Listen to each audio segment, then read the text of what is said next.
মাওলানা আব্দুল হামিদ খান ভাসানীর প্রস্তাব অনুযায়ী দলের নামকরণ করা হয় পূর্ব পাকিস্তান আওয়ামী মুসলিম লীগ। সেই সঙ্গে পূর্ব পাকিস্তানের ক্ষেত্রে সংগঠনের নাম রাখা হয় নিখিল পাকিস্তান আওয়ামী মুসলিম লীগ, যার সভাপতি হন হোসেন শহীদ সোহরাওয়ার্দী।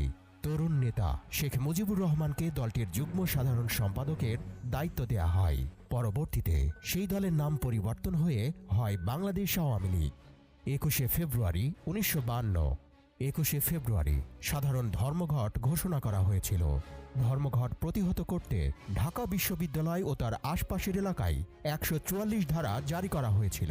সমবেত ছাত্ররা স্বতঃস্ফূর্তভাবে 144 ধারা ভেঙে মিছিল নিয়ে পূর্ব বাংলা আইন পরিষদে যাওয়ার চেষ্টা করে। এ সময় পুলিশ লাঠিচার্জ এবং গুলিবর্ষণ করে। ঘটনাস্থলে আবুল বরকত, রফিকুদ্দিন আহমদ এবং আব্দুল জব্বার 3 জন মারা যান। হাসপাতালে মারা যান আব্দুস সালাম।